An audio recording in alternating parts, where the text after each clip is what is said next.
আসসালামু আলাইকুম দর্শক শ্রোতা। বজ্রপাতের সময় ঘরে যেসব বিষয়ে খেয়াল রাখবেন দেখুন বিস্তারিত।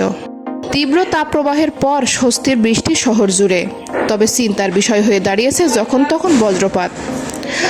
ঝড় বৃষ্টির সঙ্গে বজ্রপাতে বিভিন্ন ধরনের ক্ষয়ক্ষতি হয় অনেক বেশি। বজ্রপাতে ঘরের ইলেকট্রনিক্স ডিভাইস তেমনি অনেক বেশি ক্ষতিগ্রস্ত হয়। প্রিয় দর্শক, আমার এই ভিডিওটি যদি আপনার ভালো লেগে থাকে তাহলে লাইক, কমেন্ট ও শেয়ার করতে ভুলবেন না। আর সবার আগে এমন সব গুরুত্বপূর্ণ ভিডিও পেতে চাইলে আমার চ্যানেলটি অবশ্যই সাবস্ক্রাইব করে বেল আইকনটি বাজিয়ে রাখুন। ধন্যবাদ। জেনে নিন বজ্রপাতের সময় কিভাবে বাড়ির টিভি, ফ্রিজ, ফ্যান সহ অন্যান্য ইলেকট্রনিক্স গ্যাজেটস সুরক্ষিত রাখবেন। প্রথমেই প্রতিটি বৈদ্যুতিক যন্ত্র থেকে বিদ্যুৎ সংযোগ বিচ্ছিন্ন করতে হবে।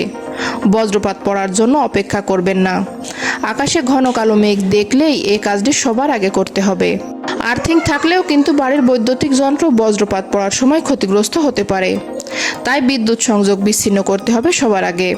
বজ্রপাতের সময় কোনোভাবেই মোবাইল ফোন চার্জ দেওয়া যাবে না। ফোনে একেবারে চার্জ না থাকলেও নয়। যদি একান্তই ল্যাপটপে কাজ করতে হয় তাহলে সবার আগে প্লাগ খুলে নিতে হবে।